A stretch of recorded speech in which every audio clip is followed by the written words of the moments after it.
Welcome to Foodscapes kitchen and living. இன்றைக்கு நம்ம பார்க்க போகிறது ஒரு தித்திக்கும் மென்றைக்கும் திகட்டாத தேன் மிட்டாய். தேன் மிட்டாய்ன்னு சொன்னதும் நம்ம பள்ளி பருவம் உங்களுக்கு ஞாபகம் வருதா? நிச்சயமாக அது 80s 90s கிட்ஸ் என்ஜாய் பண்ணியிருப்பீங்க. நம்ம சேனலை சப்ஸ்கிரைப் பண்ணாதவங்க சப்ஸ்கிரைப் பண்ணிக்கோங்க. கூடவே அப்டேட்ஸ் பெல் ஐக்கான் கிளிக் பண்ணிக்கோங்க. இந்த தேன் மிட்டாய் செய்கிறதுக்கு தேவையான பொருள்: 1 டம்ளர் இட்லி அரிசி, 1/4 டம்ளர் உளுந்து. எந்த டம்ளரில் இட்லி அரிசி எடுக்கிறீங்களோ அந்த டம்ளரில் உளுந்து எடுத்துக்கோங்க. ரைஸ் ஒரு 4 ஹவர்ஸ் ஊறணும். உளுந்து ஒரு 2 ஹவர்ஸ் ஊறினா போதும். எந்த ரைஸ் வேணாலும் நீங்கள் எடுத்துக்கலாம். குக்கிங் ரைஸ் கூட எடுத்துக்கலாம், இல்லை பச்சரிசி கூட எடுத்துக்கோங்க. இப்போ இது ரெண்டும் நல்லா ஊறிடுச்சு. இதை ஒரு மிக்சர் ஜாரில் போட்டு நம்ம அரைக்க போகிறோம். ஒரு 1/2 டம்ளர் தண்ணி ஊற்றி அரைச்சிக்கோங்க. நல்லா ஒரு திக்கு கன்சிஸ்டன்சியாக இருக்கணும், ஸ்மூத் பேஸ்ட்டாக இருக்கணும். பாருங்கள், இப்போ அரைச்சாச்சு. இந்த மாதிரி கன்சிஸ்டன்சியில் இருக்கணும். பாருங்கள் எவ்வளோ சாஃப்டாக இருக்குது மாவு. இப்போ நம்ம ஜீரா ரெடி பண்ணிடலாம். ஒரு 3/4 கப் சுகர் எடுத்துக்கோங்க.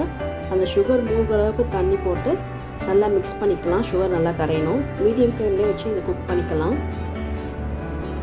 நல்லா ஒரு கம்பி பதம் வரணும்னு இல்லை, கொஞ்சமாக பிசு தன்மை இருந்தால் போதும்.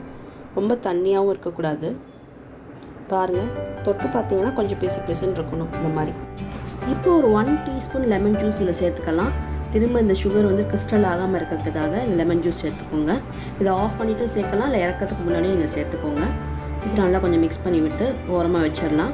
இப்போ நம்ம அரைச்சி வச்சுருக்க மாவை ஒரு பவுலில் ட்ரான்ஸ்ஃபர் பண்ணிவிட்டு ஒரு 1/4 டீஸ்பூன் சோடா உப்பு சேர்த்துக்கலாம். Cooking soda. இல்லை நான் ரெட் கலர் சேர்த்துருக்கேன். நீங்கள் ரெட் கலர் வேணால் சேர்த்துக்கலாம், இல்லை ஆரஞ்சு கலர் சேர்த்துக்கலாம். இது ஆப்ஷனல் தான். இல்லை மஞ்சத்தூள் கூட சேர்த்துக்கலாம். இது கலருக்கு மட்டும்தான், வேறு எதுக்கும் இல்லை. சேர்த்துட்டு நல்லா கொஞ்சம் மிக்ஸ் பண்ணி விட்டுடுங்க. இப்போ இதை மிக்ஸ் பண்ணதை ஒரு ஹாட் கடாயில் ஆயிலெலாம் சூடு பண்ணிவிட்டு இந்த மாதிரி சின்ன பால்ஸாக ட்ராப் பண்ணிவிடுங்க. ஸ்மால் பேட்சஸாக போட்டு எடுத்துக்கலாம். ஒன்ஸ் ஒரு சைடு குக் ஆனதும் அவங்களே திரும்பிடுவாங்க. இல்லாட்டி நீங்கள் கொஞ்சம் திருப்பி விட்டுக்கோங்க. இப்போ திருப்பி விட்டதுக்கப்புறம் அடுத்த சைடும் நல்லா கொஞ்சம் ஃப்ரை ஆகட்டும். அடுத்த சைடு நல்லா ஃப்ரை ஆகிடுச்சு. எல்லாம் ஈவன் கலரில் இருக்குது. இப்போ எடுத்துடலாம். இப்போ பால்ஸ் எல்லாம் கலெக்ட் பண்ணியாச்சு. இப்போ நம்ம கலெக்ட் பண்ணி வச்சுருக்க பால்ஸ் எல்லாம் நம்ம ப்ரிப்பேர் பண்ணி வச்சுருக்க ஜீராவில் ட்ராப் பண்ண போகிறோம். ட்ராப் பண்ணுறதுக்கு முன்னாடி ஜீரா கொஞ்சம் ஹாட்டாக இருக்க மாதிரி வச்சுக்கோங்க. போட்டு நல்லா கொஞ்சம் மிக்ஸ் பண்ணி விட்டுடுங்க. ஜீரா எல்லா இடத்துலையும் படுற மாதிரி இருக்கட்டும். போட்டுட்டு ஒரு 20 மினிட்ஸ் இருந்தால் போதும். அப்புறம் நம்ம எடுத்துடலாம். இப்போ நம்ம தேன் மிட்டாயெல்லாம் ரெடி ஆகிடுச்சு. இதை எடுத்து பார்த்துடலாம்.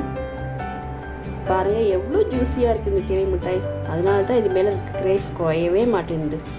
இந்த வீடியோ உங்களுக்கு பிடிச்சிருக்குன்னு நினைக்கிறேன். லைக் பண்ணுங்கள், ஷேர் பண்ணுங்கள், கமெண்ட் பண்ணுங்கள், சப்ஸ்கிரைப் பண்ணுங்கள். தேங்க்ஸ் ஃபார் வாட்சிங்.